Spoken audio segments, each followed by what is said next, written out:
Good evening, everybody. We'll call the November 10th Planning Commission meeting to order. I don't think we need to review any of the Zoom procedures. Next item on the agenda is approval of the agenda. Unless there's any recommendations for changes, I'd ask for unanimous consent to pass the agenda as currently written. Hearing no changes, the agenda is passed. Next is consideration of the October 27th minutes. Just take a quick look at those. I would note that it said that Rowan was there at that meeting and he was not. Okay.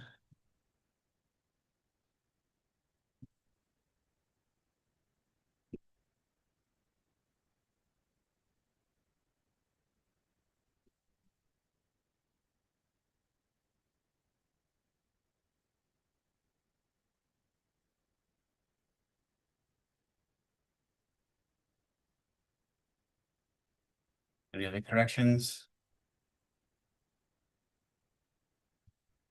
Seeing that we do have a correction noted, I'm looking for a motion to pass these ones. I'll motion to pass with the change, striking Rowan from the present. Thank you, Sean. I'll second. Thank you, Maria. All those in favor of passing the agenda with the correction, say aye. Aye. Any noes? The minutes passed. Next is comments from the chair. Once again, just very quickly, a reminder that there's the ethics training that needs to be done by folks. There's a link in not the last meeting's agenda, but 2 meetings ago. If anybody needs that link again, speak up or let Mike know. I'm sure he can pass that along. Again, hopefully we can get that done quickly. If everybody hasn't done it already. The next is, I just want to say welcome to Rowan Hawthorne. He's our newest member of the Planning Commission. He is, I don't know his background at all. All I know is that he's been impacted by the FAA chaos due to the government shutdown, and he is driving right now from Detroit back to Vermont. Oh. So he apparently is listening in his car. So camera will be off, but I just wanted to say welcome, Rowan, and we look forward to seeing you in person when you get back home, and drive safely. Thank you so much. It's great to meet everyone. Excellent. Next is general business. This is comments from the public about anything that's not on the agenda. We have 2 members of the public here. Would you like to raise any issues or speak about anything that's not on the agenda tonight? Yes. Feel free. And if you wouldn't mind, if you might step up to the microphone. And please just let us know who you are for the record. Thanks. Thanks.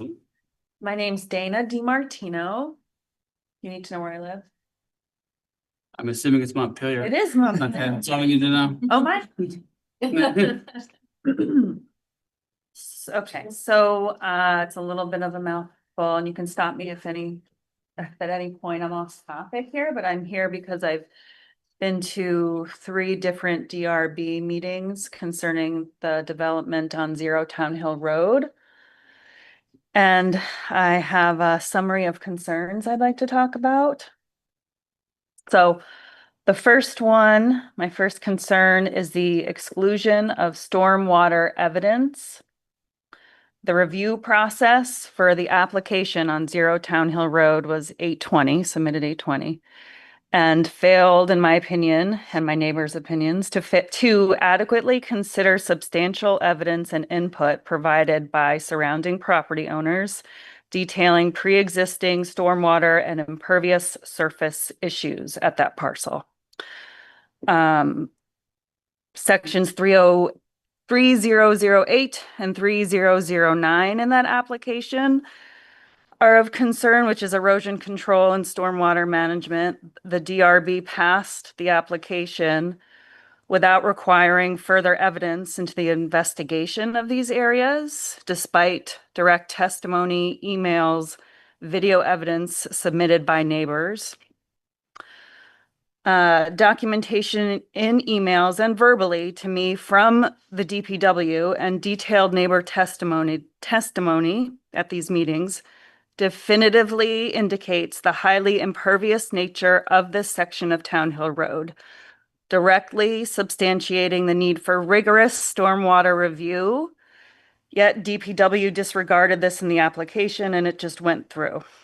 If this application and development is implemented without necessary mitigation measures, the proposed development is projected to cause significant detrimental stormwater runoff, presenting a high risk of rendering my property at 169 Town Hill Road uninhabitable. The lack of meaningful integration of homeowner and neighbor input in the development decisions that directly impact their property creates a critical schism between the tax-paying residents and the city administration. So given the approval, despite the submitted evidence to the DRB and the gravity of the potential impact on surrounding properties, what is the appropriate administrative or legal pathway to appeal the decision or compel a reassessment of the stormwater and erosion control compliance?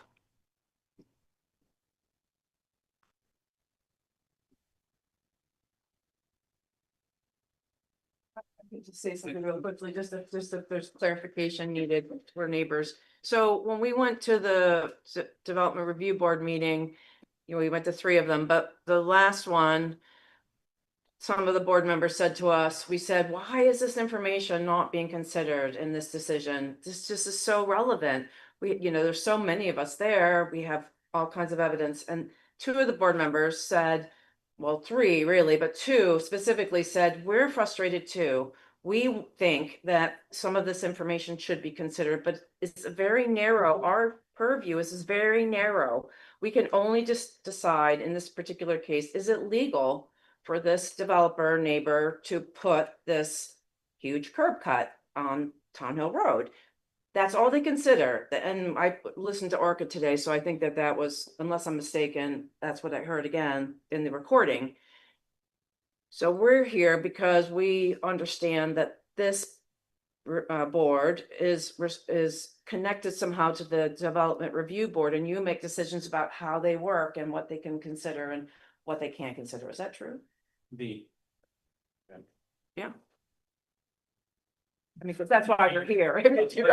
Somebody else. Yeah, I not really. Not really. Okay. And I can't really put a lot of meat on those bones, but I imagine Mike or Meredith probably could take a stab at that. And Yeah, the planning commission does write the rules that the development review board implements. And so tonight we will be going through a number of the sections, including, so we're going through 3007 to 3012. So that would include the ones you pointed out as areas of concern. So we will be going through those and talking about them. We won't be making any changes tonight. What we've been working on over the past couple of months is we've made major changes to the zoning over the past couple of years. And then we had a lot of turnover on the board. And when we adopted the city plan during the summer, there was a lot of concern that the zoning bylaws needed some amendments to help clean up the process, to make it more efficient. And so we wanted to go through and have a discussion with with the public, but also with the commissioners to make sure everybody understands what's in the rules right now. And then to start to highlight areas that are like, this is something that we should look at changing this winter when we get to that. And so I think your comments go to something for the planning commission certainly to discuss tonight, but we won't be voting on making any changes. That's something that would happen during the winter. So would it have to change the Montpelier city plan? No. No. Okay. Nope, the plan has already changed. Okay, the plan has changed. We're doing right now around zoning regulations is the document that the DRB works from. Okay. The The 3010? Or that's 3010 is part it. of the zoning regulations. The zoning regulations, they're online. It's I over did actually look at it's over 200 pages of PDF. Yeah, right, and right. So there's a ton of information in there. So yeah, we are pulling together feedback from ourselves, from the public, to bring into the zoning regulations that then the DRB works within. But see, that's part of the point that I wanted to address, is that I took 3010 and I printed them out and I looked at them because that's specifically what the meeting on November 3rd was about, 3010. And I looked at 3010 and I went through, and with all kinds of testimony, we could say, this is not traffic safe. This is this curb cut here. Yeah. It's right over the crest of the hill. It's dangerous. You know, like there's so much, but it couldn't be considered because it No. wasn't within the purview. Well, it wasn't of with that meeting. It wasn't within purview of that meeting.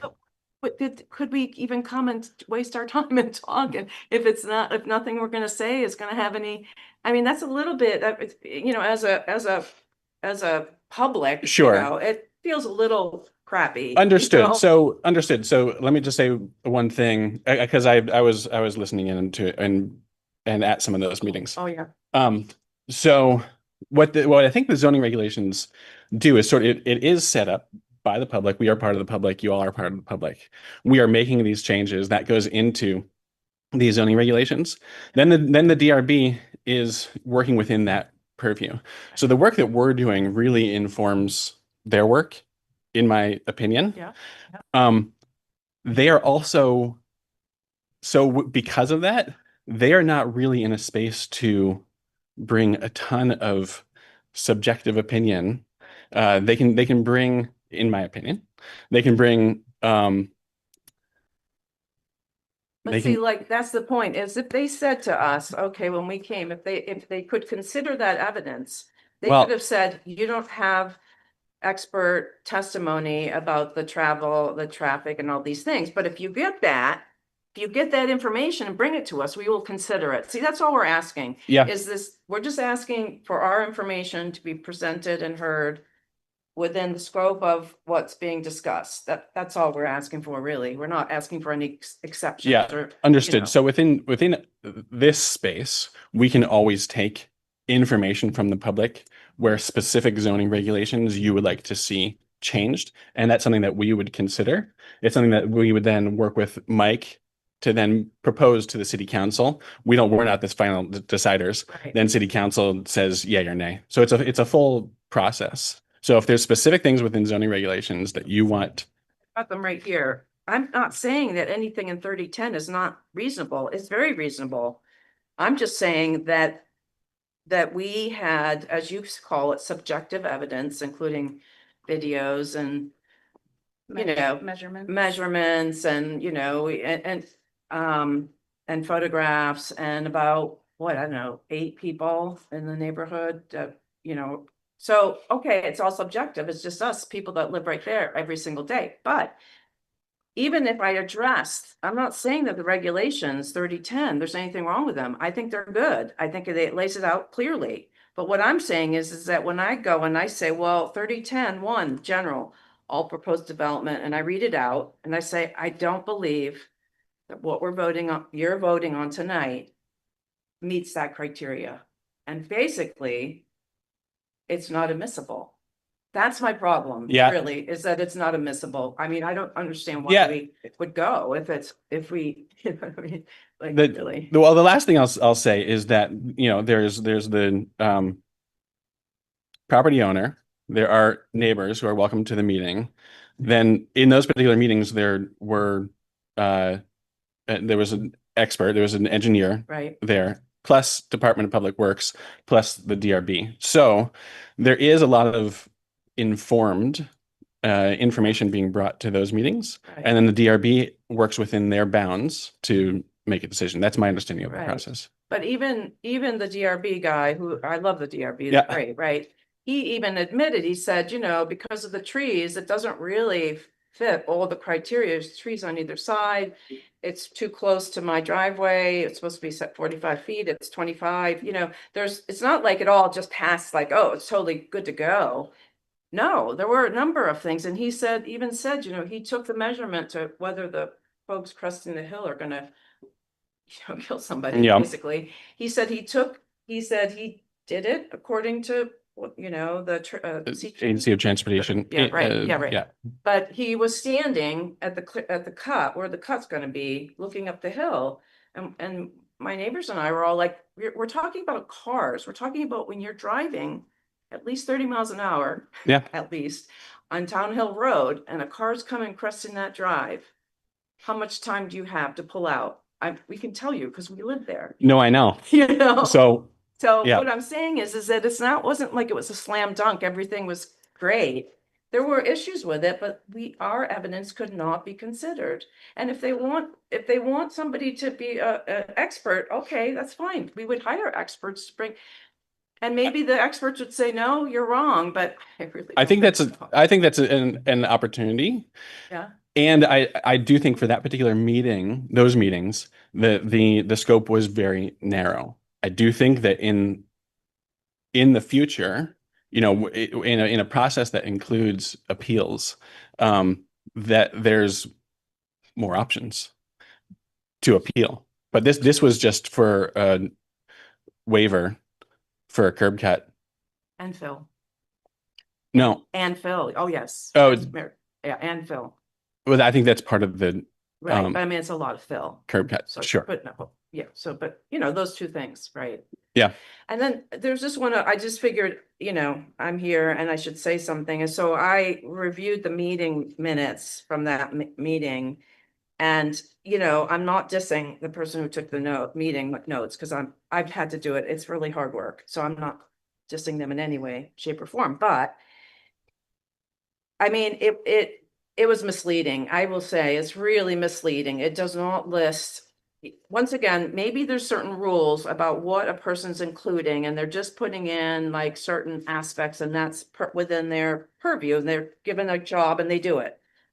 And that's fine. Mm. But if that's the case, I would say as the public, that I would like to have the substantive, not too much, not, you know, paragraphs, but just like sentences of substantive issues that all of us brought up. And because I listened to it again, are Yeah. not in there. I mean, if you read this and you were a neighbor and you were thinking, oh, I wonder how that meeting went. I wonder how those guys represented us. And they read that, they would think we were total wimps. I mean, really, they would. Because nothing of substance is in these minutes. Yeah, I can't speak to the Right. minutes. But Unfortunately. okay, so I just want to say that, I mean, like, when you guys vote on your minutes, right? When you Oh, sit sure. down, right? Well, I think the public who have been part of meetings should also be able to vote on minutes and say, no, I don't think these minutes are accurate. And maybe it doesn't matter. Maybe nobody reads them anyway, but I have never read them, obviously, but I wanted to prepare for this meeting, and I was really shocked. I mean, really. You know, like one guy talked for 20 minutes, Steve, and he had all these really good pieces, like he just was right on. And the little blurb about him, like, you'd never know that he brought up anything of substance. Yeah. It just is like, he asked a question about this, and it's like, wow, that's not reflective of what happened. Yeah. So anyway, you know. Well, the Orca records are always nice to be able to refer back to. They're I was saying to Dana, with everyone's 15-second attention span these days, to get through that Sure. Orca thing, you'd be pretty hard put. I did it, but I just want to get back to your question. That sort of, I think was the real ask is, what appeal routes options do you have? Do we have an answer to that? oh, Meredith gave Yeah, us that that's information. Not for that. Yes, Yeah. she did. Oh, And I Yeah, appreciate that. Thank you, Meredith. Yeah, Yeah. very detailed and that's Yeah. awesome. We I, asked. the appeal, I mean, this is kind of a separate issue because the appeal, the DRB meeting that we will probably likely take is different from 3009 and 7, the flood, stormwater management and erosion mitigation. It's just a closed thing. That's what I'm telling you, come to my house now in this weather. Yeah, right. And then, DPW they were going to they fixed the road, you know, they paved it and they said, oh, I see the road's tilted towards your house. Don't worry, when we repave it, we're going to tilt it the other way towards Joe's side of the house where there's swales and we cut these things. But they didn't, I have an email from, I think, Corey, Mr. Klein, I think. They weren't able to do that. So the road is still tilted towards my house and this curb cut, I'm telling you, it's gonna wipe me out. Yeah, I think I personally think this is a DPW issue.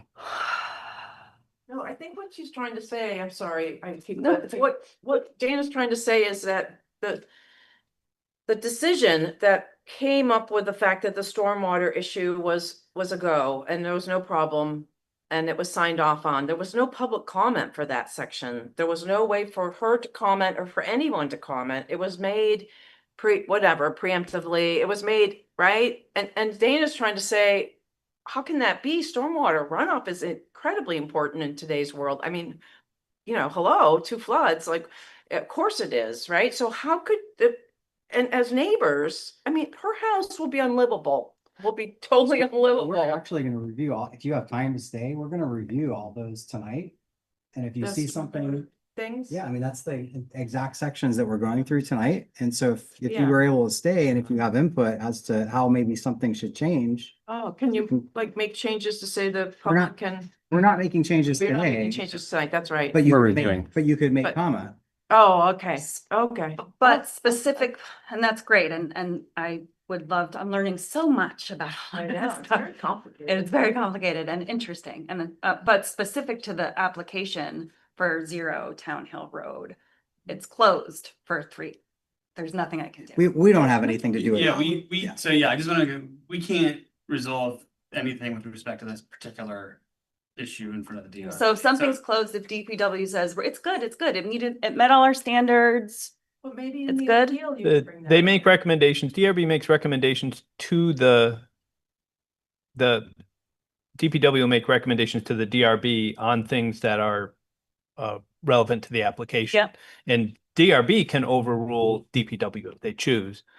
But it generally, like we said, it's going to require something because they're civil engineers Of course. and So if the developers DR bring in civil engineers. It's going to be difficult to go through and say, unless you've got an engineer or are an engineer, Yeah. you can go through and say, well, I think they're wrong because they missed X, Y, and Z in their analysis. But where do I bring that up? Because I can't bring it up at the DRB. Yeah, at this point it's closed and it's going to be one that would have to be taken up in the environmental court in an appeal. So that broadens the scope. The appeal broadens the scope, yes? Yeah, I'm not in depth on that one. So, but yes, at this point, if the application has been issued, if the permit's been issued, or DRB's decision itself hasn't been issued. This was a meeting that happened this past Monday. yes, So the decision is pending. Once the decision is signed and issued, that is then appealable. Just to get into the specifics, this particular matter, I am not going to be issuing the actual permit until after the appeal window of the DRB's decision. Because it just doesn't make sense, because the DRB's decision is on a very narrow scope. So DRB decision is still pending. And there'll be, I'm happy to discuss more about the specifics of that appeal once that decision's actually issued, but I haven't officially, the board hasn't officially issued the written decision yet. So does that usually take like, I don't know, 15 days or 12 days or? So they have 45 days from the close of the hearing to issue it. We try to do it a whole lot sooner than that, but it's basically 2 people, right? It's myself and the chair. So it varies. Sometimes it can be the same week. I usually try and do it the latest the next week, but life happens as well. So it's a priority. Send it out by mail? Can you send it out by email? I have to send it out by mail. That doesn't mean I can't also send it out by email. I'm well aware, and I have all of your email addresses because I've been keeping you all in the loop on all the various hearings as best I can. So, but it will have to also go out via mail, just so you know. Okay. Okay, Okay. that's a statutory As requirement. long as it's and because really our mail is so willy-nilly. Half of it goes, but Okay. So, yeah, I was gonna say, and I don't want to belabor this, but I'll just say this is it sounds like what I heard what you guys were saying was is that in your review of certain sections of the 3,000 chapters, 307, 308, 309, 310, sounds like you didn't, this is more of a procedural issue and a process concern that you have as opposed to the actual substance of what's in the regs. And Exactly. so it's, They interweave, I'm just letting you know. okay. All right, just let you know. That's what I just want to say is, I mean, we are going to be going through the line by line through those sections today and tonight to just sort of review it. And if you have certain concerns about what you have read in there, please feel free to you can give us written comments, you can stay and talk to us tonight and give us recommendations or your thoughts about it. You know, if you want to stay and sit here on this dark and stormy night, you're welcome to do that. But otherwise, it's not going to be anything that was going to be touched directly on your current situation at the DRB. So I just wanted to invite you guys to stay if you want to, but I just want to kind of manage expectations in terms of what we're going to be looking at tonight. I mean, again, thanks for coming. It is helpful to hear, your concerns. So, and with that, I think we'll turn to the update on the next agenda item is the update on planning projects in the city.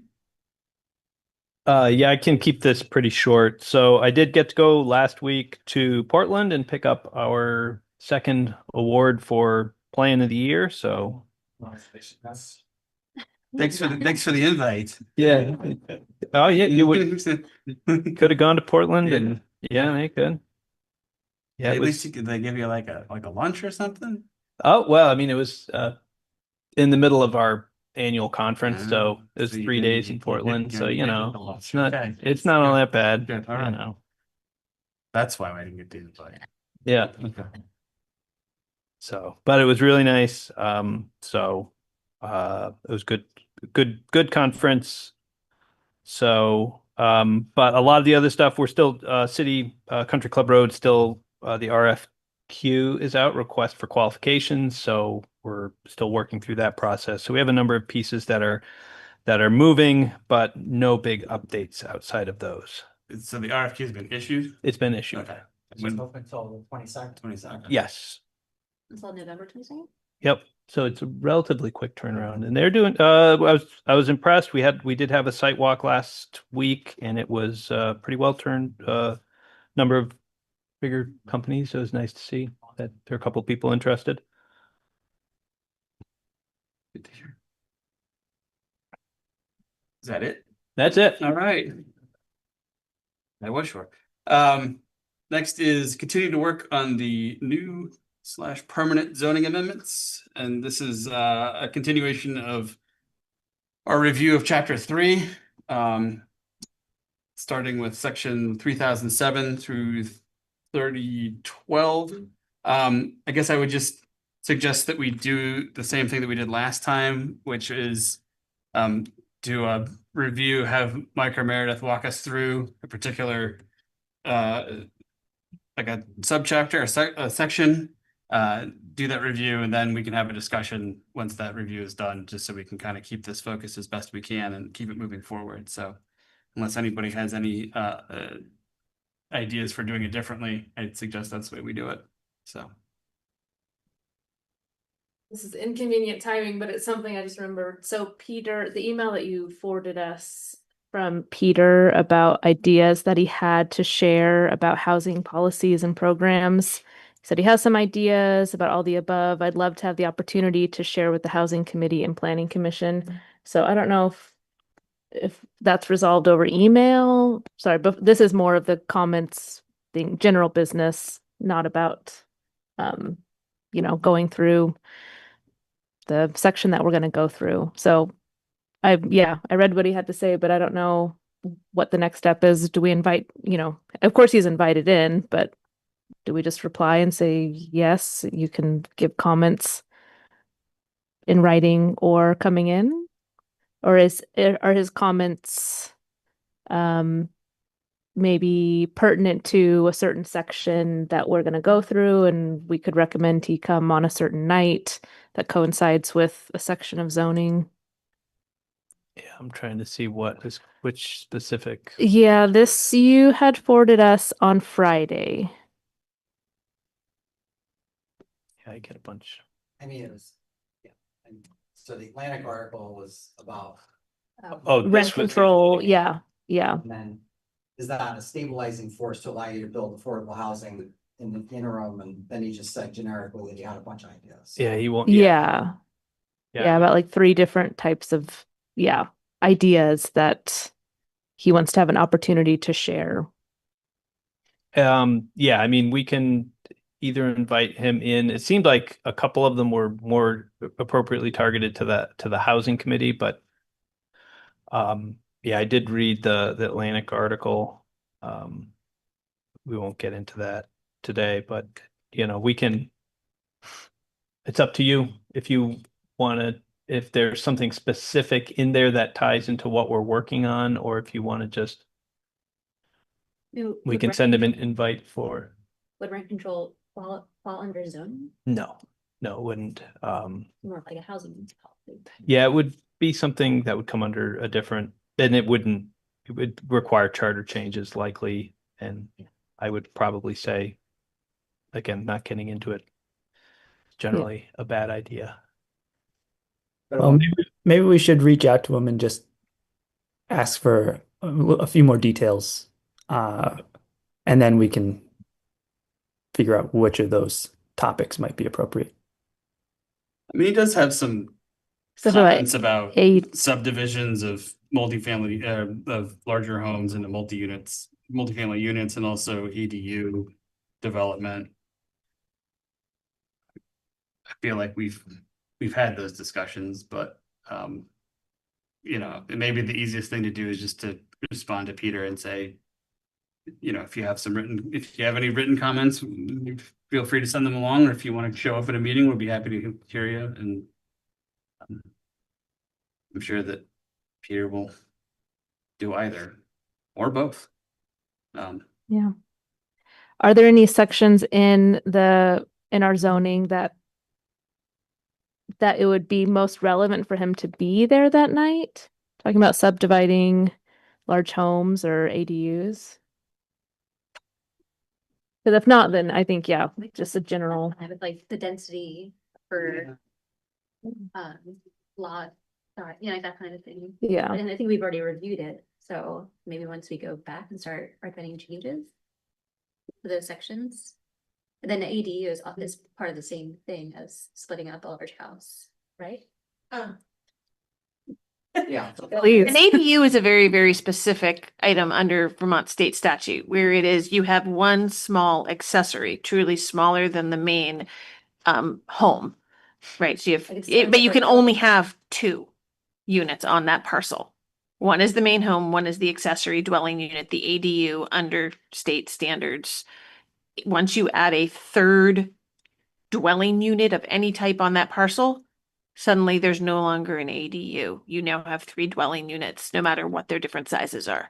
So going under that ADU specific definition, which has very specific size limitations and everything, there's different funding sources for that. There's various, maybe exceptions for using that. But it's not, I didn't see Peter's email, so I can't go into exactly what he was getting into and the details and where that would fit into the zoning regs specifically, but 2 additional apartments out of your large Victorian. you You are no longer qualified for Yeah, ADU.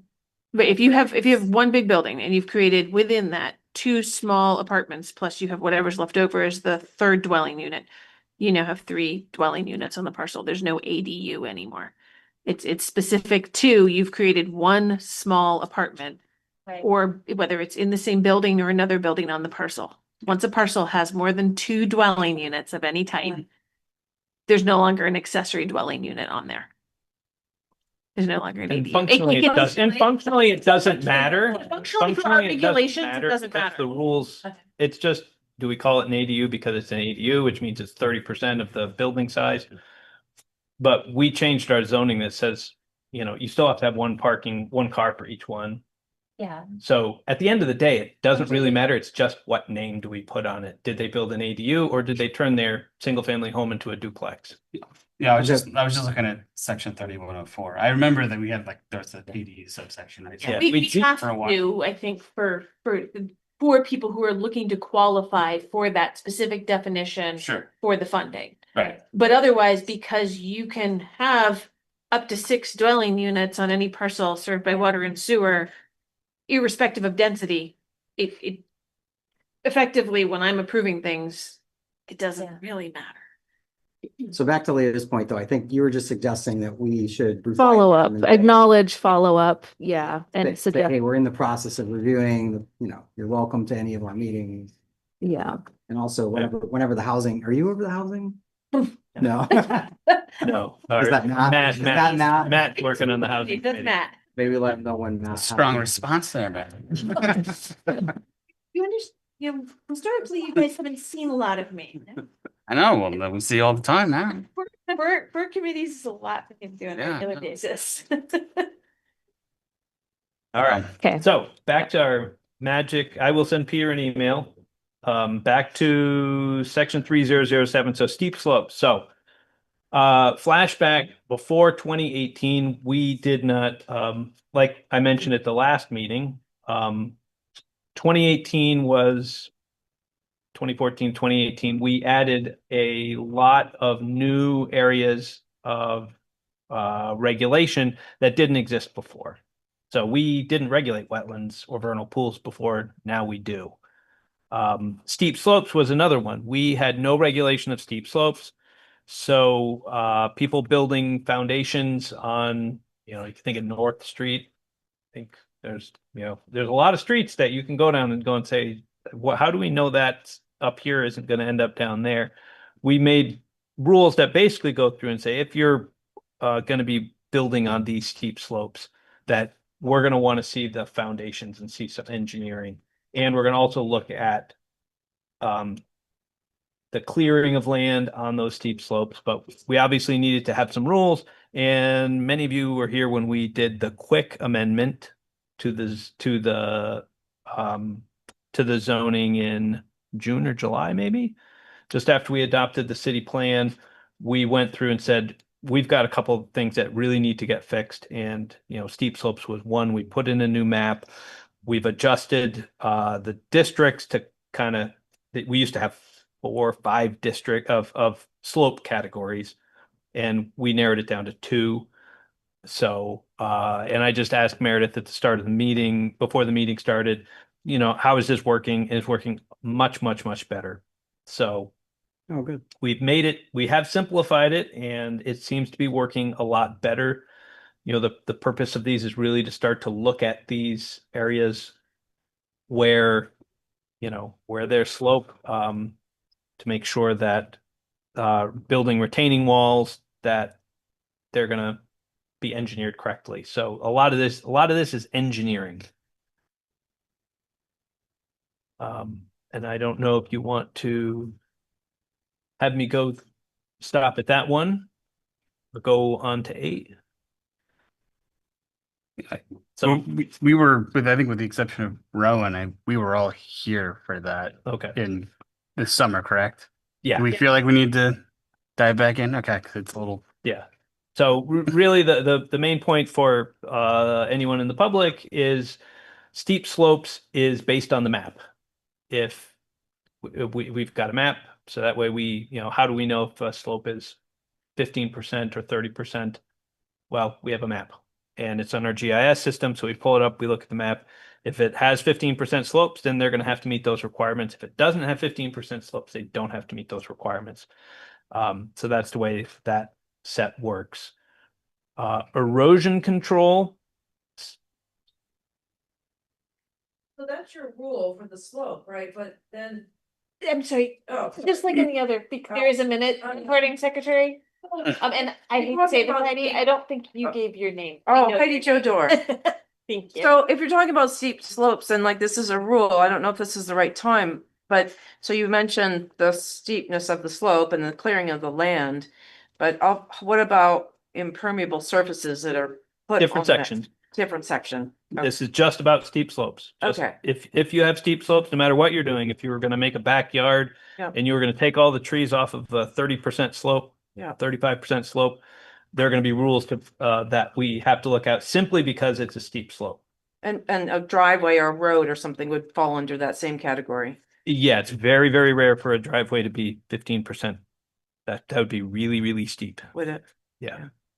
Okay. Yeah, 15% would be, So, or that less, I'm assuming 15%. 15% would be probably like driving up Cliff Street. Oh, wow. So you're getting pretty steep. So most driveways are not that steep. But- Not saying you can't find them, but if a driveway were going up Yeah. a 15% slope, then it would trigger that. So would it trigger it if the driveway is not at that slope, but the slope down from the driveway?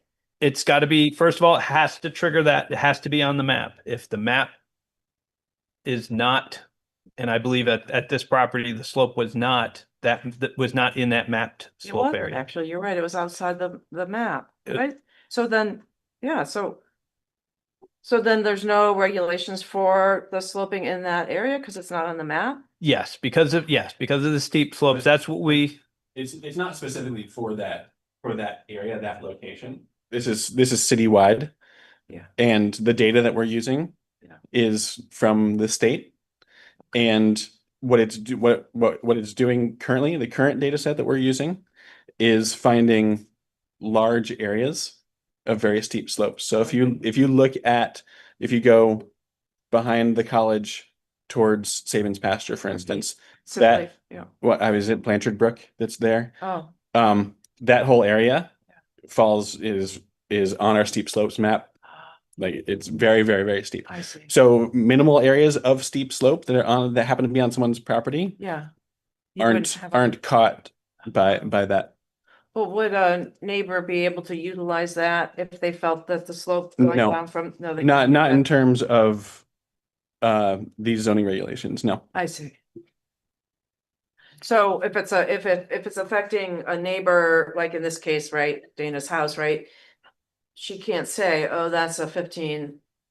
I don't know if it is a 15% slope, but if she said, oh, that's a 15% slope going from the road down to her house. Yeah, let that's gonna me make- give you another example. And one of the things that we discussed this summer, if for instance, someone brought in a large landscaping boulder onto their property, and if you have very super high resolution data, that boulder would actually trigger a steep slope on your property. And so we actually had data previously that was close to that. And what was happening was 91% of our parcels would have had to go directly to DRB because they had steep slopes on them. See. It was actually impeding a lot of housing development getting done in the city. And so that's one of the changes that we made this past summer. It's worth noting, though, that the zoning regs that are currently in place allows an applicant to provide a professionally prepared topographic survey, but that's the applicant. Oh, not the people Yeah, who are opposing the applicant. yeah, that's what the That- text of the zoning regs say right now. I see. So, I mean, I guess. Yeah, okay, so the comment then would be just that. I'm all for affordable housing, I mean, really, I mean, believe me, and, housing for homeless and so forth, but I guess what I want to point out here is that we are just been pulled into a situation where we feel, and then someone would say, well, see, that's the term, that's the operative word, feel, so it's not real, because you're not you don't have a degree in this, but I mean, if you lived here, you would realize their house is gonna get flooded badly, right? And so with this slope thing, why shouldn't Dana be able to utilize it if the slope is such? See what I'm saying? Yeah, Why- but I think the difference is that I think the slope itself is not going to affect Dana. Stormwater may affect Dana, and that's a different section. We haven't gotten to stormwater. But All we're then talking about is also- steep slopes. The only These thing walls we come care, down Don't they? But stormwater is a different section. We're Yeah. not talking about any water. What about just? We're not talking What about, about just wait, debris? let me What about finish. steep Let me debris finish. Let me and finish. stuff? Let me Not finish. water, but Steep rock. slopes is Right. going to look at their foundation. If they were building on it, we are looking to make sure that the foundation on that steep slope is going to stay put. We're Mhm. not looking at water. That's a different section. I see. So I see. just because your neighbor has steep slopes, Right, right, I own a piece of land. Some of my land is more than 30%. yeah. As long as I don't build on it, it doesn't Right. it Right. doesn't matter. As soon as I decide I want to go and build something on that steep slope, Right. then I need to go and have an engineer design my foundation, and I have to send that foundation plan to a third party, which is DPW engineers, who will look at it and make a determination of whether that structure will be safe in that I see. location. I And if I'm see. going to take and remove So the material. fill would kind of be this, what you're talking about. They made a determination that the fill that's going to be put in above the steep slope that goes down to Dana's house and Rob's house. They made a determination that fill is not going to cause a problem, basically, under the current rule, right? That Well, you're it talking probably about. was not evaluated under steep slopes because it Oh. wasn't a steep slope. Again, Wasn't you're 50%. confusing. Well, you're it's confusing also- that. The only way that dirt's going to go ending up down in Dana's house is if water moves it there, and that's stormwater, and we haven't gotten to stormwater I yet. see, so. But it yeah. also has to be a large enough area. Like I see. said, the Blanchard Brook ravine. Right, If someone has like a dip on their property, right. that will not be caught by the slopes map. So that would that it, that will not. would it be the responsibility of the homeowner to, no, they can't do it, there's nothing to be done, right? Well, Like- it passes the zoning regulations, no problem. Right. So Right, I do Okay. I do have a question, and it probably comes up in several of these next ones, but we have a hearing required. I'm just looking at the criteria that they need to meet. Maybe some of that, I think we've been talking about, how do we make things, less subjective and more by right, or by, if you have an engineer that comes in with plans, right, that meet these criteria, what is the hearing for? Like, why are we having a hearing? So the the engineered plan and report, if you really want to get into the details here of 3007, that's subsection F. That you have to have an engineered plan and report, right, that addresses existing proposed grades, foundations and retaining walls, right? This is all the, if you've triggered that engineered Yeah. plan. Yeah. And if you've triggered a hearing, you've triggered the engineered plan, right? Then the board takes a look at that engineered plan to see if it But they're meets not the engineers. standards. Yeah, but Right, I hear what you're saying. This also does give guidance, though. Otherwise, yes, it is just a rubber stamp. If all you require is an engineered plan and report, then I just have to have that engineer stamp on the design and it goes. we're not making Because- decisions. Can I just, Yeah, can I of make a course. comparison? That's very similar to what's going on in erosion control right now. There is a requirement under the erosion control standards where maybe all you need is the plan, you haven't triggered a hearing, right? And so if all you've triggered is the plan, then it's my review and I have DPW just double check it for something. That's the same in here in the steep slopes. You might require the engineered plan, but you don't require, sorry, I did it backwards before. If you require a hearing, you have to have the engineered plan. You might just require the engineered plan. There's a level where Yeah. all you require is the engineered plan, in which case I get a plan, engineer has stamped it, they've put their license on the line. I have DPW double check it Yeah. because they have engineers, right? I can't necessarily see that something is wrong or doesn't make sense. And if that's all good, it goes forward. That's an administrative permit. We just required the extra level of get me an engineered plan. If it's really excessive slopes and triggers that higher tier of you need a hearing, that's the when that was all put in place, part of it, I think, is that at that stage, you have such steep slopes or such a large area of impact that you're prodding, the regs are prodding to get neighbor input because there's a higher risk or chance of potential impact on neighbors. That's why you require hearings. That's why conditional use requires a hearing, but permitted use doesn't. There's potentially more chance of impact on neighbors. It's where you have those different things. And if you're sending something to the DRB, then oftentimes there needs to be some standard in there for them to judge whether or not to approve something. So that's why there's design standards in here. That's that extra layer of the DRB to look at. Other than just, is there an engineered plan and report? Right. Sorry, that was it just seems really, the criteria seems really technical, and I just don't know how non-engineer, that's all I'm saying. Yeah. I'm not good with space. No, I mean like spatial awareness. So Oh. like, I mean, so the from 15 to 30% grade, 4,000 square foot of disturbance triggers the engineering plan. 8,000 triggers the hearing. Like, I don't, how much is 4,000 square foot of disturbance versus 8,000 square feet of disturbance? Because I mean, I hear. I mean, it's twice the disturbance. I know that. I can't tell you. I know, but I'm just like I'm just Right, I'm just trying to exactly. wrap my head around, like, I hear what you're saying. I like the policy. So what I would say, and I didn't bring my paper version, right? Is in 80 by F. say residential. What's helpful for me is like thinking about like a 2,000 square foot house, for instance, and then double, and Yeah, the then line's stacked. But Like, it keeps- Yeah, but you gotta think about this, the Yeah, footprint. like, Sure, take it. flattened.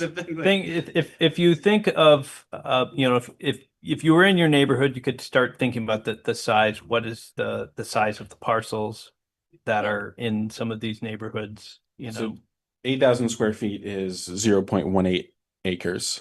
So just under 0.2 acres. Like a normal Okay. foundation and a 2,000 square foot home, how much land would be disturbed? Well, but it's not just the foundation, right? It's the foundation. It's everything they have to dig up around the foundation. It's the driveway, if they're putting in a long driveway.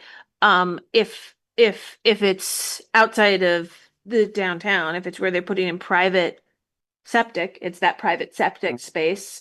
Well, I'm just asking, what's so- normal though? Like I don't even know. Like, what is a normal disturbance? That's all I'm saying. Like, I don't even know. It's very site specific, right? Is 8,000 a lot or is it a little? 8,000 is quite a bit, but it also depends. Is your parcel 5 acres and you've decided to build on the steepest, take a big long road to get up to the steepest part of it? Yeah, you you know, can then- quickly trigger it if you're talking about, I'm at the bottom of the hill. I want to put my house at the top of the hill, and so I'm going to do a cut fill project across this steep slope. Right, Yeah. you're gonna To get drive my it down. Yeah, driveway, you're gonna- very for quickly sure. going to be over your 8,000 square feet. And so the a cut fill driveway is going to project. trigger it. Yeah. Sure. They won't then require also engineered plans for the foundation on the flat. Anyway, I like was the just road. flagging because I think several of these, like the question that we should have is, do we really want hearings and when do we want them? That's all. That's the reason. Yeah. Yeah. So, but I mean, the Liberty Street neighborhood, I don't know, parts of Liberty Street are really steep. Franklin Street, those are in the Res 3000 zoning district, right? So max footprint of a house or any building is 2,500 square feet. Usually they're not that, a lot, the ones I've seen up there don't have a footprint that is that big. Minimum parcel size is 3,000 square feet. You're probably not gonna trigger those 15% slope Yeah. things there to just build even a duplex. Yeah, what was Um, watching everybody before, which we tried to fix, was the fact that somebody would come in and build a retaining wall in the back. And it's whether you're impacting or creating a 30% slope. And you're like, well, technically the slope is coming down, then it drops at 100%. And then so we just created and now we need an engineered report. Now we need to go to the DRB. Now we need to have a hearing because we put a retaining wall at the back of the parking lot. That was already there. That was already there. And so we had a number of these that were just like, no, that's not what we're trying to fix. Or putting a staircase, I think was the example that we used this summer on Northfield Street. Right. So we already have a steep slope, but we're gonna build staircase up it, so that way we can get up the hill a lot easier. Well, stairs are 45% slope, so all of a sudden you're like, Triggered. you triggered it. And we're like, well, that's not why we're here. We're here because we had a garage on North Street was one of the first ones that came up. And if you know North Street, it goes up, and then you've got this big, nice cliff that drops down, and they were putting in a garage. And so there was a lot of, and I think there was one on Marvin Street, Marvin and College was one of the other early ones where they wanted to build a house. And they kept coming in and saying, well, we're going to put in this foundation. And DPW said, nope, that foundation is not with that soil type, and that's not going to work. You're going to have to, do this or do that. And so they finally came up with a solution that let them build, but it had the opportunity, but again, no public hearing because it didn't disturb the right amount of slope, but it did get in They the had door, got us in the door to make sure that that building was going to be safe for the foreseeable future. Or in the case of the other one on North Street, the concern was for everybody downhill of that because of because it was on the steep slope. We were looking at what was the stormwater runoff going to be on that one. Yeah. Anyway, that's good. Thank you. Yeah, Thanks, but Mark. we'll flag that as, talking about the hearing limits again when we get there. So erosion control, again, this is a very technical one. It's a requirement of every project. But it's not really one that we look at unless you trigger the erosion control plan requirement. So if you're doing something on a slope and you trigger one of the requirements, then we need to see the engineered plan. Professional erosion control report. Because that word was changed on figure 310. No, because I know that figure 310 says engineered plan. Okay. But the actual language it's a professional erosion control plan. Okay. We'll have to fix that in the figure 310. CP is an industry Yep. standard, term. So in any event, that's where the erosion control plan. So erosion control practices, the reason why these don't really come in as a review requirement is because they are just always required. So anytime you're in the state and you disturb soil, you have to meet the Vermont standards and specifications for erosion prevention and sediment control. So these come up for any projects that we have going on. But if it doesn't hit the trigger on this, then it doesn't need the professionally prepared plan. They're still going to have to meet all the erosion control requirements, but it's not something you present in advance.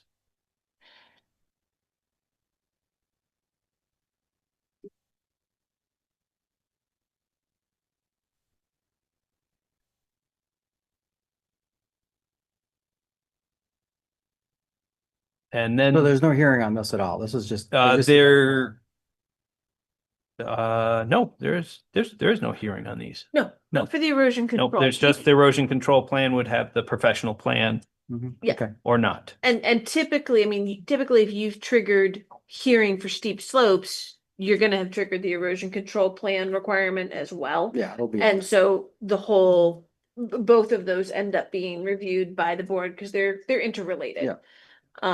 But it just triggering an erosion control plan doesn't mean you have to go to the board. And then again, the third piece that is related to all three of these is stormwater management. Now, big picture on stormwater management is so this was not regulated prior to 2018, and so this was put in, and a lot of this is trying to dovetail with the state permit.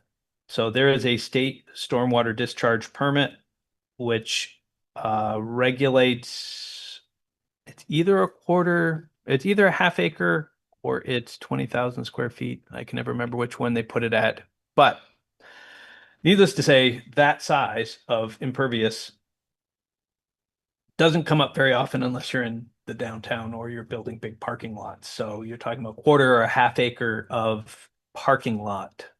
So what we did was, in developing this, was to start to ask the question of, okay, how far down do we push this for requirements?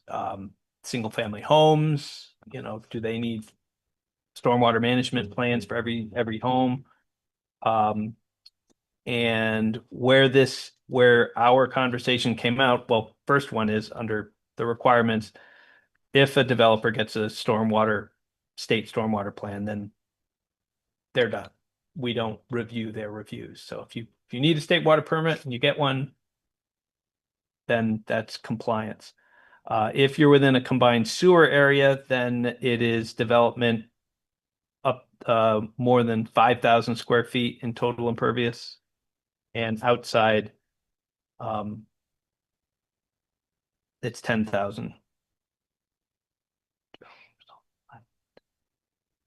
I actually should say more than, not less than. Correct? It should, yeah. Yes, that's an error. That should say more. For number 3. For 2 and 3, Yeah. they say if you've got less than that, you need to get it. If it's less than that, you need that. So yeah, you're putting in a doghouse, any dog houses, we want to see a stormwater management plan. But if you put in 20,000 square feet, then you're good to go. you're good to go. If it's a really big doghouse. These two. Sure. So these erosion prevention and control requirements were made in 2018, right? That's 7 years ago. And if I'm understanding it correctly, to even be considered for this, it has to be 5,000 square feet. Is that right? Of impervious. Of impervious In a- surface. 10,000. In a combined sewer area, and if the stormwater systems and the Yeah. sewer systems Yes, actually flow into the same thing, yeah, then the trigger is 5,000 square feet. 5,000. Yep, if it's separated, 10,000. And 10,000. Okay, so I would just say, I don't know. I mean, it seems a little bit like common sense to me, given what's happened in 7 years in terms of water and flooding and all that, that number is way too high. I mean, that's just my personal opinion, and I'm not a hydrologist, so I'm speaking but I think that to not have any oversight other than, to not have outside input and oversight, or input, I guess is really the right word. I would recommend lowering that significantly. 5,000 square feet is. I think. Impermeable. Well, I think when impervious surfaces are discussed, correct me if I'm wrong, that it's oftentimes being talked about in terms of the watershed that it's a part of, and what the impact of those impervious surfaces will have on the runoff going into a nearby stream and into a watershed. That's my understanding. And so when you think about 5,000 square feet of impervious surfaces, for a let's say, for instance, a watershed that is hundreds of or thousands of acres in size, Right. Or even it's small. relative. Then I would consider that actually to be relatively small. So I think I would guess that would be under a different jurisdiction. That would be under environmental, all your environmental codes that you have if you're building near, a pond or a river. And I mean, it could be part of it, but I would think that would be a separate rule, a separate grouping. I think the only reason I'm bringing it up is because we were thinking about this impermeable surface 25 feet wide going down quite a ways. I mean, this is ostensibly because it hasn't been approved, but if why do you put a curb cut in? Not to grow grass, you're going to put a surface in there really. So, and doesn't fit that criteria, 5,000 square feet, although it could be very long and so I don't know. in which case it would. In which case it could, if it was, because it really goes way down into it. But anyway, that's just my 2 cents. Yeah, but that is true. That is for an area of impact. That is the appropriate place to go and say that's where we need to make the change. If we were going to make a change to address your concerns, that is where the change would be made, would be in those numbers there. Yeah, I did have a question, and I mean, it's not for tonight, but by the time we come looping back around to start thinking about, density requirements, and do we throw out, we have planning, do we expand the plan, what is the planning? What's that overlay that we got? The design design review, review. and therefore you can have, don't have to worry about density, all that stuff. Are there concerns? Obviously, infill in terms of the tax rolls and stuff, like that's the quickest way to create housing, right? It's like the way we're gonna have walkable communities, but are there, we're not really regulating those small spaces, as you point out, but if we had massive amounts of infill, does that create a situation where in, aggregate, we've created a situation of impervious surfaces that is more than we really anticipated, right? And that's more of like asking DPW. I don't know the answer, right? But I just thought, okay, I mean, can the downtown, is it just set up to be able to handle like our 1500 and all that? Is it set up to handle any stormwater that would come if we did all this awesome infill that we want to do? Or are we creating some chaos? Like I just, it's just something in my mind I don't know the answer to, but I'd want to hear like an engineer had looked at it and said, yeah, you're totally cool to do that. Or no, you're going to create like, better start building Noah's Ark, right? Like, I feel like there isn't much grass in the design review district. there probably isn't. No, not right there. Not right there. But like you start getting in, Once you expand out. yeah, once you get out, we'll get. It comes a little bit with the balance of the impervious coverage requirement that we talked about at the last meeting. Because a lot of it just comes down to percentage of coverage. And yes, in the downtown, when you've got up to 100% coverage, you're going to generate a lot of stormwater, because every inch of rain that lands on that parking lot has no place to go other than down the drain. So that's why we have, a lot of the downtowns are going to have stricter rules as it comes in, because they're going to have to start treating stuff. And a lot of times we've got, the work on State Street, they put big centrifugal sediment removers and things like that. So basically your roads are all draining down in and being treated in this underground, because there's no place where else you're going to treat it. Nowhere else There's nowhere else to treat it. You don't have an area that's lawn that you can disperse the water and let it settle in. You're going to have to just treat it with engineering. So a lot of times as you work your way out to the more rural areas, you're going to start seeing coverage requirements that are max 40%, which means 60% of the lot has to be lawn and green. And while we aren't very directly saying that has to be in a location where it's absorbing from the site, that's kind of the balance. You can't have more. If you have more than this, then you're going to need a stormwater plan. If you're less than this, then we're kind of relying much more on those impervious cover requirements. Now, of course, we've had issues on Gallison Hill, because you've got this one going to this one, going to this one, going to this one. So, even though their lawns are behind them, but it doesn't really, because the houses are really house, driveway, house, driveway, house, driveway. You're kind of, each one is adding stormwater down the hill if you're not able to direct it away from the house and send it back. So yeah, it's certainly, it's an imperfect solution, but it also would be very frustrating for every property owner if we were making them get management plans for their, if you want to put a deck on your house, and you've got to get a stormwater management plan to decide where the You know what I'm stormwater's saying, gonna Mike? go. I just, it's like before we would make any big changes, it's like, okay, yeah, the stormwater system is capable in these areas, it is capable of handling. Yeah, we certainly could go through with another map or another thing that goes through and says within these areas, it doesn't matter how many square Yeah, feet. exactly. If you're in this area, we need a That'd be management awesome. plan. Do we, I don't know if either can feel this, but just, do you have a ballpark sort of sense of how much of the sewer infrastructure is combined and how Very, much is very little. separated out? Right.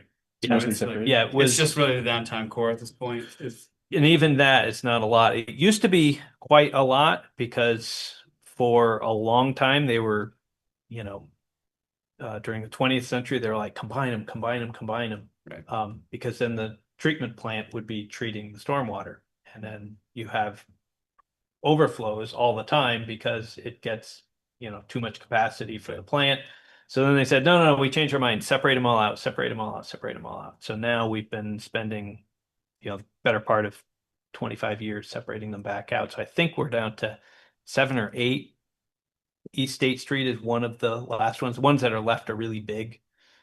So for the most part, I know the one on Taylor Street is combined, so there is some combined still on Taylor Street, so where State Street at that intersection, there's a combined one there. So there's one over on, I think where Berry Street comes in, there's another one over there. But we've gotten them down to quite a few less. I think actually half this building, that half of that building, the roof drain goes into the sewer and the other half goes into the storm sewer. So it's just like I said, it's hit or miss. Another just factor in here for stormwater is that the city has stormwater permits that it manages for specific streets that it has redone. So like where it has redone them, rebuilt them, done all that, they had to get a stormwater permit for the state so that if a homeowner is adding impervious cover to their property, we have to actually inform DPW because it changes the city's stormwater permit. So there's a variety of layers and complications for this. I did let DPW know that these provisions were all being at least flagged tonight. And so if there's specific questions or requests that you have for them for later discussions when it gets into finer points, and they asked me to pass on and discussion that happened tonight so that they have thoughts because they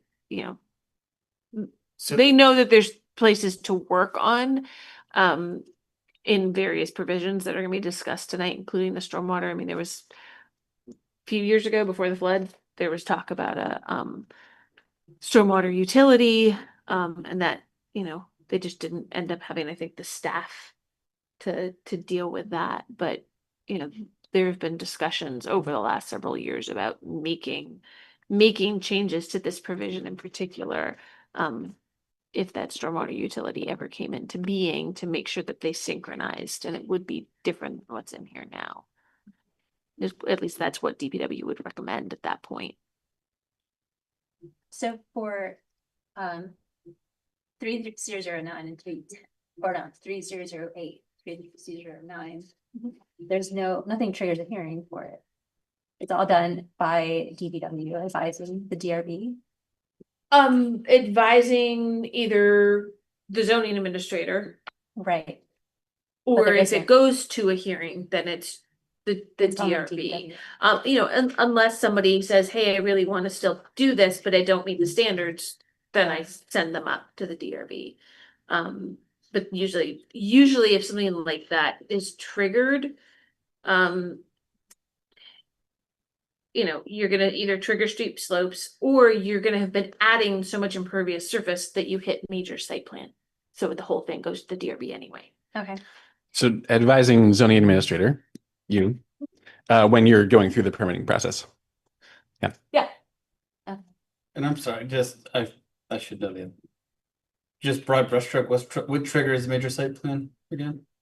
So it has to Sorry. nope, it's okay. So first, to trigger site plan of any sort, you have to, the use involved has to be something other than two dwelling units. Yep. And then we just changed this.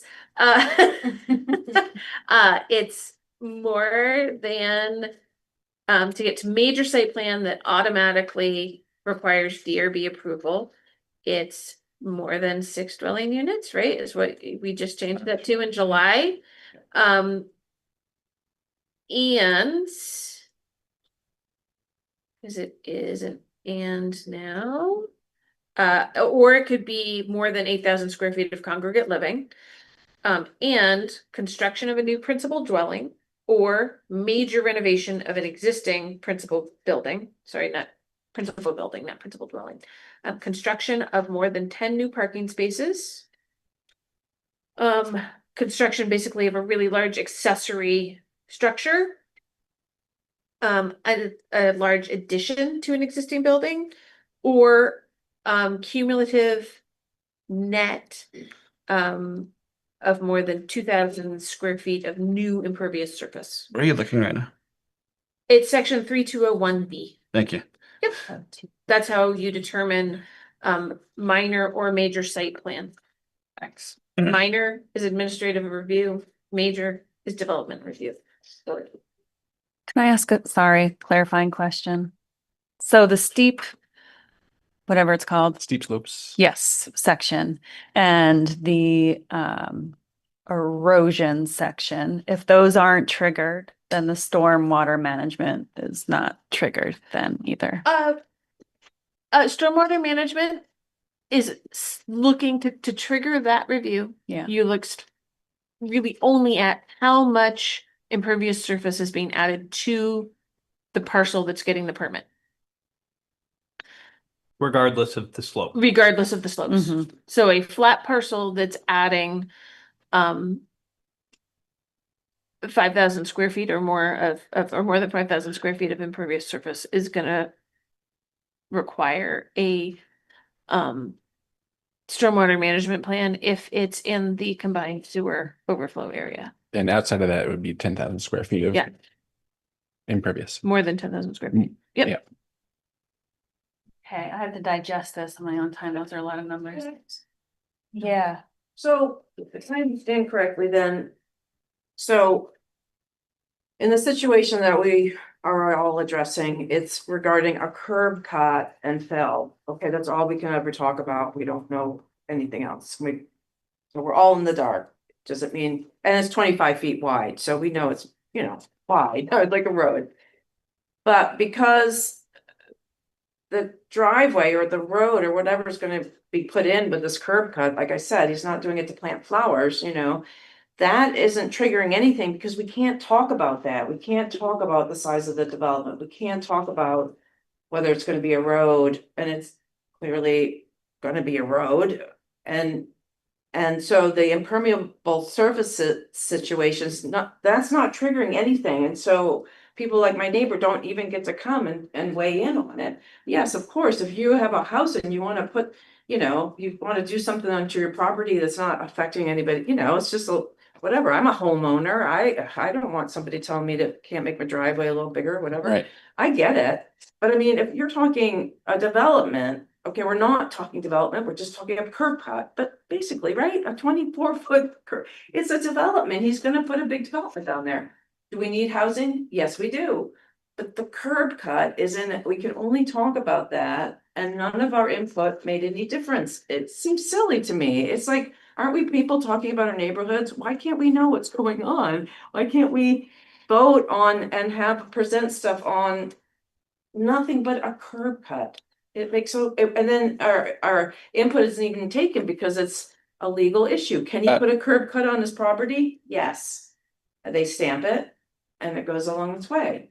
Well, then we appeal, but whatever, and we bring up more stuff, but can you see the silliness of it, really? Do you see how it just doesn't make a lot of sense when I don't know, that's part of why we're here tonight, is it seems like these rules of what the Development Review Board can consider at one time and the information that can be exchanged and how the public can respond in kind it's a bit silly. It seems weird. I don't know. I'll just say that the Development Review Board wouldn't have been a part of this process at all if it weren't for our zoning regulations and the notes in here about distance to adjacent driveways. Smart, yeah. Yeah. Right. So Yeah. if that was Right. different in here, the DRB actually wouldn't be involved at all, and it would go directly to the city, and the city would say yes, and that work would be done. So because it went to the DRB,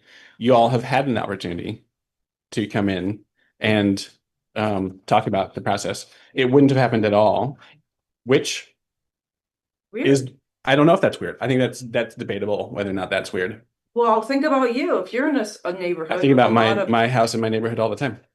No, I'm saying if somebody was putting in a development. Yeah, in I your understand. neighborhood And you didn't know what's going on and they're putting a big curb cut in that's gonna flood your neighbor. I I mean, will- wouldn't you want to have a say in it? There is a big development that's happening on 2 doors down from me right now. So I Yeah. understand where you're coming from. Yeah. And It's good, yeah. Down but not up.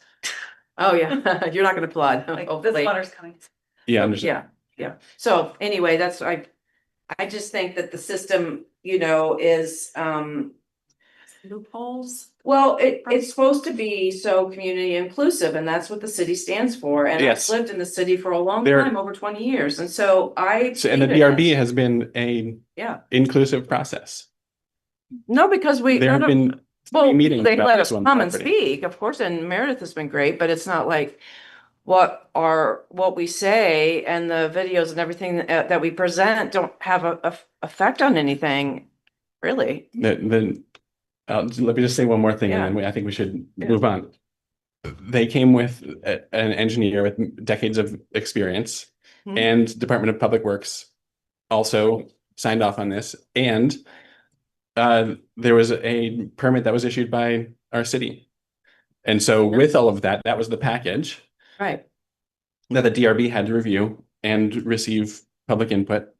And then a decision gets made from there. No, see, that's the thing, that if that was the case, that would be great. But the thing is that the input is not considered, it can't be, according to the statute of how they work. Well, That's why we're here. input for that particular Oh, issue, which was the well. curb yeah, cut The for curb a cut, driveway. Right. And I'm just saying, that's the only thing I've been involved with. I don't know how it works with other people, but I can only speak for how it's worked for us. Yeah. And this body was the one that we were told by two of the board members that this is the body that hears those kind of concerns. Cause you guys have some influence in making the changes to what is considered and not considered and how the development review board does their work. Right? We send recommendations to the city council. City council approves it. It gets codified into our zoning regulations, and that's the document that the DRB uses.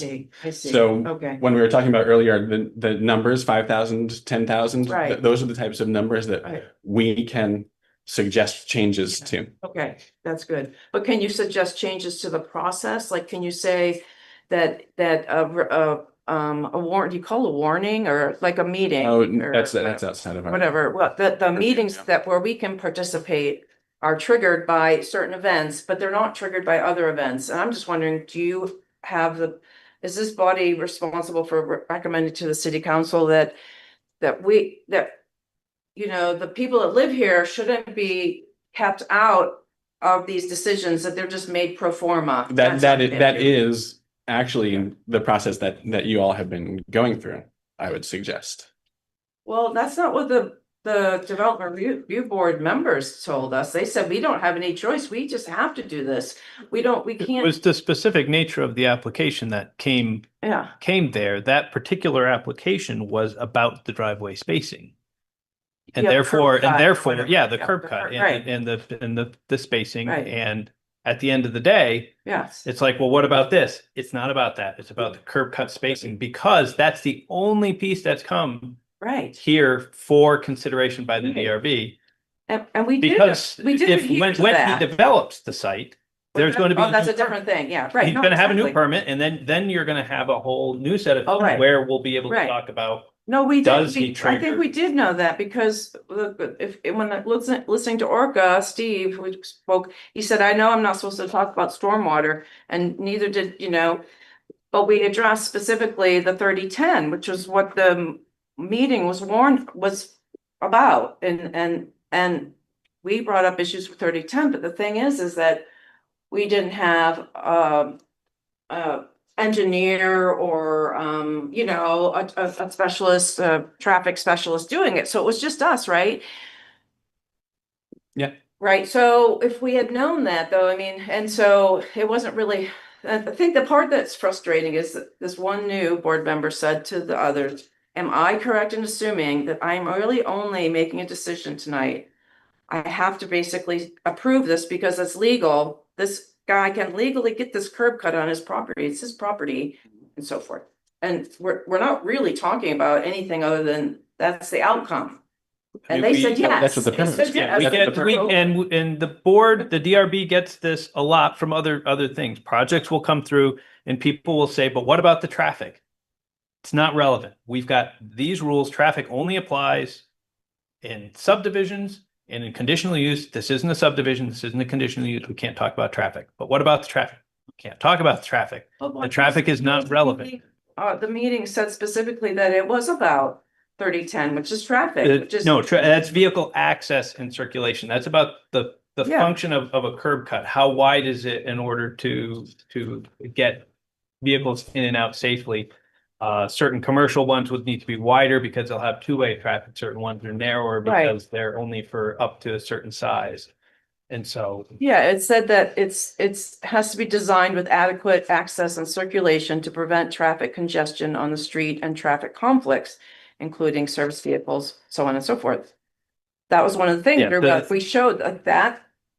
So that's what I'm trying to say is that we probably should have gotten, or maybe we will now, just, hire an engineer or something to go to.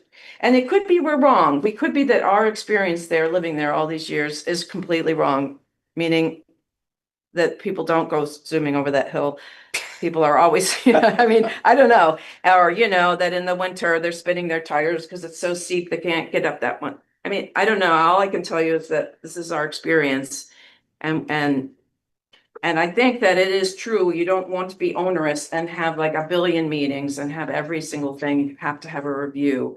If someone owns their own property, they want to do something with it, I'll let them. I mean, really, I'd rather have my attic, my garage converted into but if it's a development that's affecting neighbors, I think there should be a little bit of an exception there. We should be able to be involved. That's our civic duty, really. Right, but I just want to be very clear about this. I mean, I don't know anything about this case, but what I've taken from the conversation is there's a DRB proceeding that spoke exclusively to the issue of where a curb cut goes. Yeah, There's no development. There's a curb cut, and I understand that you have concerns about what happens after the curb cut. Just the curb cuts. Well, Sure, and for the walker. right, and so what Mike is trying to explain to you is that when looking at that curb cut, only certain portions of the zoning regulations are implicated, therefore, and are triggered for DRB review. Those are reviewed. The fact that stormwater and any other issues that you wanted to have in front of them, like, yes, it's unfortunate that that wasn't part of the scope of that hearing, but that's the structure of these regs, how they're how they're implemented and executed by the DRB and reviewed. And so, I'll just say this, I think it's very easy to sort of look past it's because I understand I get the sense that you're looking at sort of broader issues that go beyond this one particular thing. And I understand what you're saying, that you have concerns about stormwater runoff. Like, again, we can't do anything with respect to the process that the DRB, the DRB process as you experienced it as we sit here today. I mean, we can grapple with the question of whether or not what certain triggers there should be for the DRB to look at stormwater and whether it should be included for something like a curb cut. We could talk about that, but it's not going to resolve. How do I talk about that? For this project, you will never get to talk about it Yeah, with the city. It is Okay. only going to happen. because I keep Right getting down the kicked road. out of meetings and I'm gonna lose my hat. What am I move? Should I move? Just tell me, should I move? What recourse? Does anybody know what? I know this isn't probably the right meeting to ask. The curb cut application, when it gets its approvals, is something that you would have to appeal to court. The development there's been no permit for the development yet. So what happens on that? There's all there is approval of is a driveway curb cut. And the developer is still going to have to design and come in with a proposal that meets all of these requirements. And then you'll get to see that piece when it gets here. And I think I mean, the next phase will wait for that written decision and appeal that. Yeah. That's The environmental review board? environmental court. It's the environmental division of the civil court. And That's the next step for that particular issue. Right, that's. And all that deals with really is that curb cut, right, and the location of it. It's not gonna deal with the bigger issues of the stormwater on Town Hall Road. Yeah. That are already a problem. Will the fill go in and so the curb cut and the fill won't happen until at 30 days? Well, after. The appealing, the DRB decision. Yeah. Is essential to the permit for the fill. Okay. Okay. Yep. Oh. And I just want to say this very quickly, and I know that my words aren't going to help that much, but understand that, I mean, like the zoning regulations, when read together, are intended to make sure that development in the city is done responsibly and safely, and to ensure that neighboring properties such as yours are not adversely impacted, to the point of where you would have to make certain decisions about whether or not you would. I mean, this is just a way for me to say this, like, there will be much more process that goes forward with respect to whatever happens at this parcel. Again, I don't know what it is. I have no idea. But understand that what we are discussing right now, like, talking about what triggers hearings, we're talking about what triggers engineering reports. I mean, I think this group would agree that if an engineer puts his stamp, a PE stamp on an engineering design, like, that is significant. That is to ensure that certain design elements are put into place to ensure that there is not a problem with stormwater. Nobody can guarantee any of that stuff. But again, this is a whole regulatory structure that is intended to make sure that people can develop, parcels within the city. We want to encourage certain development, but we are also incredibly mindful that that development has to be done in a very responsible and safe way. And so we always are sort of balanced. There's always a tension there. We're always very mindful to make sure that, particularly with respect to, like, the safety aspect. I mean, I agree with you. Like, stormwater is a significant concern, especially given, environmental considerations of today. But, like, again, I think the city has a long track record of ensuring that when development does occur, it's done in a very safe, methodical, and frankly, like, appropriate way. So that process will continue to go forward. And this curb cut, I don't know anything about it, but I would just hope that you would just, understand that there was going to be a lot more process, and that there are a lot of deliberate steps before any shovels go into the ground to develop whatever that property is beyond the curb cut. Yeah. So. Yeah. Yeah. That's great. Yeah. Sure. And I mean, obviously this is a sensitive topic, but I mean, they couldn't sue the city if, for example, the road was put in and, the water came in, like, flooded them and their house is trash. But can they legally sue the city?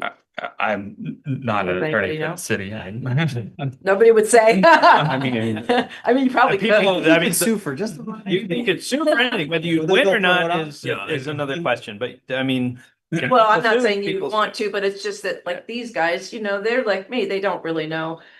That's What, I mean, my house is not gonna be flooded, but I mean, it's kind of good. I suppose I should ask legal counsel. Oh, yeah, yeah, yeah. yeah, I mean, exactly. Right. Don't Yeah. Exactly. don't ask a bunch of No, I'm non-attorneys. Right, okay. Um, so, so we can kind of try to get through these. 'Cause I think although 12 is probably the biggest and probably one we can kind of skip through the fastest. But 10 is the vehicle access and circulation, which we've talked a lot about. And so what this is looking at, we have said many times that this section has been a problem section. And it's mostly been a problem section because the rules were written very suburban and as if you were putting in a new subdivision and not really looking at the real world. So we have a lot of these non-conforming driveways that don't line up, and the spacings are so big on figure 311 that you end up with these requirements that need waivers. And so we really just need to go through and clean those up. But really what this is trying to look at is to make sure that new vehicle accesses are going to be safe and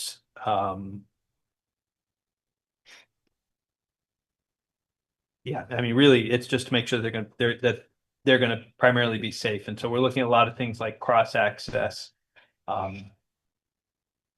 whether emergency vehicles can turn into and out of them. Less of an issue for us here in the city. You might have a few areas where the roads are so narrow. But we're looking at spacing, the number of curb cuts. So, but we do know there's a lot of these that do need to get straightened out.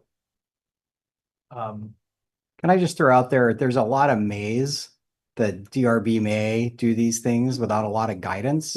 And I don't know what the fixes to them are, but I'd love to see like some staff recommendations on how they shall do things if the applicants can meet certain criteria or something, like just something that's a little bit more clear. Yep. So what I am gonna say is that in pretty much any of these 3010 maze, they look to Department of Public Works to advise on whether or not a particular curb cut is actually like able to meet the standards or not. So when it comes to the number of curb cuts, it really is project specific. So when it's necessary to accommodate unique physical conditions on the property and to provide adequate emergency access or something like that. So that's if you have a big parcel, you're putting in a whole bunch of units, and the fire department or somebody else is really concerned that when they pull in and they have their vehicles and they're dealing with something in the middle of the development, people still need to be able to leave the development. They can't be blocking the access. Oh, no, I get Right? it. I'm So just saying that's it's pretty like not for somebody who's trying to do projects like that, it's not really clear. Well, I think that's I see what you're saying. I don't know the answer to it. I'm just Yep. saying it'd be worth, you guys I take. mean, we could go back through. I do have there is a thought from Department of Public Works, also about maybe instead of always pointing to the state standards, to have the city develop its own standards for curb cuts, and some of these have them not bleed from the state so much because the states are don't necessarily match up with existing conditions in the city Mhm. and with what is needed in a city of this type and the size and with the road speeds that we have. What and can I ask what the disconnect is kind of generally between the state and what you're envisioning? So some of the things you look at for like sightline distances, so like how far you have to be able to see, it's not necessarily dealing with hilly terrain and slower speeds maybe. And also the how you measure the curb cut radius, which is a very technical thing. I know a lot of the time DPW is like, it doesn't quite meet the B71 standard, which is a radius on the curve of the inside of the driveway, but it's okay for here in Montpelier because driveways don't really meet that. And it's a small neighborhood with low speeds. It's a dead end road, so people are pulling out, and that's fine. It doesn't have to have this big wide curve for big trucks to be able to pull in. So those kinds of things, there's disconnects and differences. I am typically in this section, the things that have been difficulties are the driveway spacing. Most of these other things, it's a designer comes forward, they say the specifics of their neighborhood, their area. Is it a dead end? What's the speed? Is there a cul-de-sac already at the end? Or is it something where you're talking, it's River Street, after the curve of the roundabout headed towards Barry, right? Higher speeds, 40 miles per hour, rivers on one side. There's no place for anybody to go to get out of the way. They look at those neighborhood specific type situations and evaluate it as to whether or not you need, two curb cuts, one curb cut, and it also depends on what the development is. So that's why there's so many mays in this one. And And how why- close the structure is to the road can make a big difference, because a lot of times those B71 standards are really looking at making sure that you have enough turning radius. So even if it's not like your driveway might be here, but it's got all the gravel built up so that way you could swing a fire engine in. Well, if the buildings are right up next to the road, the fire truck is not pulling in your driveway. It's just parking on the road, and they're going to battle and do whatever they can from the road. But if you're 150 feet off the road, well, now we do have to make sure that that curb cut is wide enough for a fire truck to make the swing and to go down that driveway into that and to access that location. So it really does get to be a little bit more definitive. What we have in our rules are those suburban models. The fire truck is pulling into everybody's driveway. But at the end of the day, most of our houses, you'd probably say, yeah, no fire truck is pulling in my driveway. Well, I can understand why we regulate the distance between an intersection and driveway, like what you're saying. If someone's pulling out and it's already a busy intersection, you can see that could be a safety hazard. What is the reason for the distance between driveways being regulated? And I currently, in my own home right now, I think our driveways are a foot apart. Like there's like a cement wall and we are right next to each other. It's only one curb cut.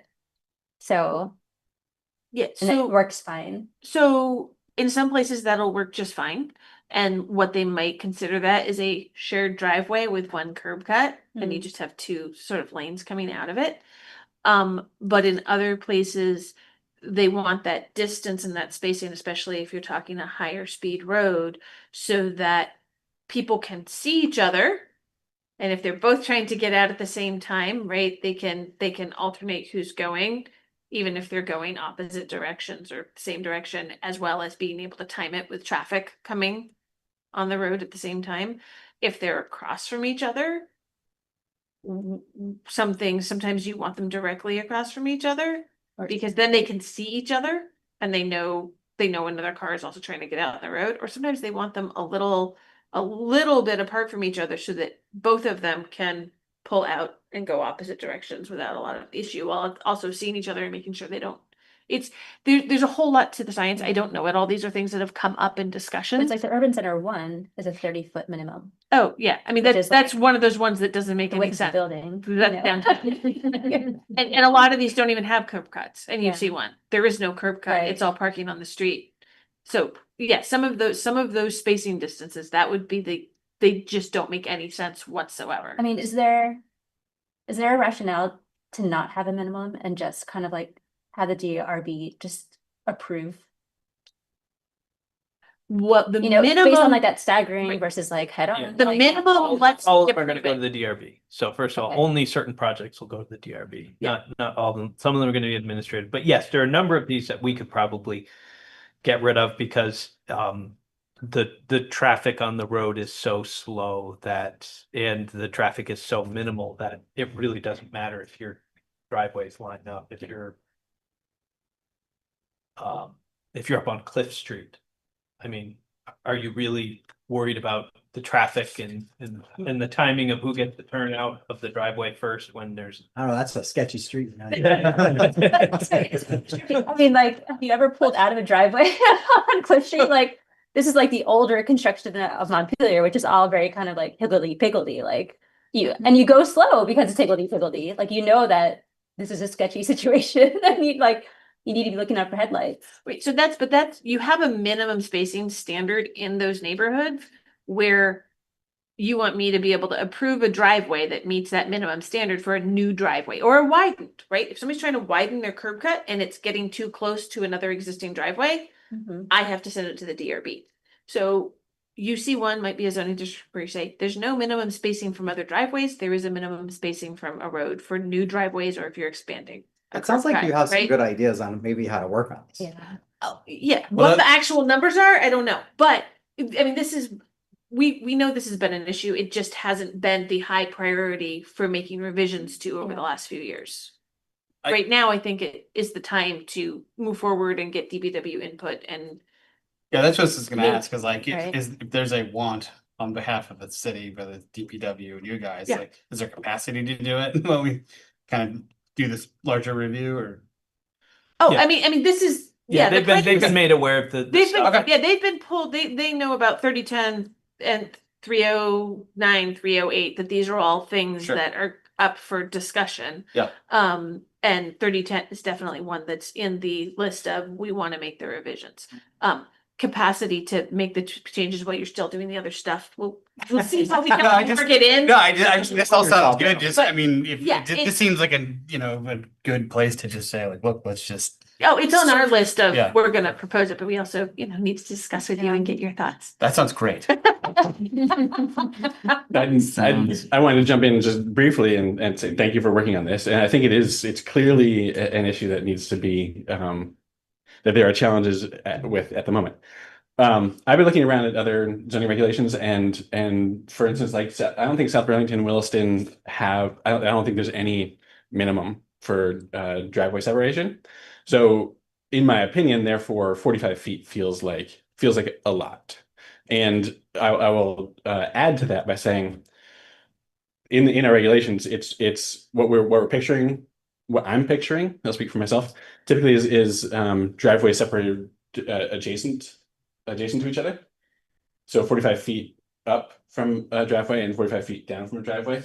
The zoning regulations also say opposite. Yeah, across the So, street. so when you have 45 feet and most of our streets in town are less than 45 feet, it actually is problematic in our zoning regulations when it says we prefer to have directly across. If you want directly across on most of our developments that happen in town, you have to come in front of the DRB for a waiver, which is exactly what the situation, because I assumed that it was an up or down neighbor for this Town Hill property, and it's not. What triggered it was an opposite across the street Oh, wow. neighbor that triggered the DRB. Now, if that wasn't, this is sort of what I was saying earlier, if that wasn't the case in the regulation, it never would have gone to the DRB. Let's say the road itself is, let's say it's 25 feet across. And then the minimum, let's say, was 20 feet, for instance. That across the street would be not only permissible, but preferred and would go through administratively. Yeah, and I think I'll leave it at that. That's good information. Thank you. Yeah, the minimums do feel like an extra layer that I'm not sure is necessary for safety. If there's like a traffic engineer or someone like a planning professional who can look at this and think that this is an ideal place for a driveway in terms of safety, and these minimums just kind of create kind of a bureaucracy for I don't know, like no reason to me. Yeah. What were the towns that have them? Burlington and where else? I've been looking at South Burlington, I think in Williston. So This is like Burlington, Williston. South Burlington doesn't, it's just not in the regulations at Uh-huh. all. They do have regulations when it comes to driveways, Yeah. but there's no separation Mhm. to adjacent or opposite. So quick question, did you look at their DPW standards? No. So what it might be in part, Yeah. and this isn't saying this is the way it No, should be. I'll keep. Is searching. that some of these things were put in here as potentially an early check and an attempt to be consistent with DPW's standards? Maybe, or capture things as sort of a early coordination with DPW. Now, if DPW says we don't really care about that, Yeah. and it's not part of our normal review, it's just in the zoning, Mhm. that there's no other standards that would look at that, just the spacing from roads, getting that input We're so glad. would probably be you're on helpful team, for you. Meredith. You're just. I work with these every day. It shows. So I'm just writing myself a note to just double check that with DPW. Yeah. Um. You know, if they have input on, you know, at least the minimum spacing, or, I mean, that's commission could say the spacing issue is a DPW permit issue. It does, I would say maybe still have a note in there about, you know, whatever, it still has to meet the DPW standards. Yeah, or There's or it driveways. only ties to certain districts. Yeah, I or it mean- only. I mean, we may have There's options. driveway spacing if you're out on Elm Street on your way to Worcester. It's like, well, we do want to make sure we've got the spacing right. This is a, even if it's not a 50-mile-an-hour road, it's a 50-mile-an-hour road. And we really need to make sure that we don't have too close together so we don't create accidents or Yeah, you could- unsafe Unless- conditions. You could pick specific roads or driveway, you know, specific roads or speed limits, And things our, like that. and our Different ways of standards doing it. here don't talk about line of sight, and we No. talk about saying, well, maybe we do need to have a line of sight standard that usually line of sight is tied to speed limit, so you'd go through and say, well, if you've got a certain speed limit, It's in the V-Trans standard. it's in the V-Trans standard, but So Aaron, I have a suggestion. I mean, I feel like, yeah, we could power through and maybe we want to get a quick overview on parking, but I No. feel like No. it's a pretty important issue that we Yeah, wanna talk I about. think we're, Maybe we table. for yeah, next I time. agree. I know you have thoughts about parking. We all want to. Now, you have thoughts about parking. Yeah. I've, there's one thing I know about you, Gary. You do not want parking I required. think Maria's actually the biggest Huh? advocate on the That's parking thing. But I do want to understand. Small question though, about 310. And I keep seeing this kind of like throughout the zoning regulations, but what is the difference between a driveway and a private street? it's a number of units. So their That's shared. definition different. Yeah, their definitions is up to a certain amount to shared driveway. Over that, it becomes a private street. Yeah, it's in the definition section. Okay. The difference between a street or a driveway and a street could be a public street or a private street. Are there more requirements for private street than there would be for a driveway? Like with Not it. When it, Well, one of the requirements is the private street has to have a name because it's going to have to get an E911 and your address is based on that. And if you're a driveway, then your numbers are based on the road that you're on. there's a variety of ramifications that come from if you're a street or a driveway. yeah. And it doesn't necessarily, the E911 doesn't necessarily match up with, do you need to meet the street standards for the width and the surfacing? And it also, the curb cut width is based on the number of like units being accessed, not the number of parcels being accessed. It's they all interrelate, but don't necessarily follow the same rules. Sounds like your driveway might be wide enough. Road. One of the things I learned is that So like the shortest.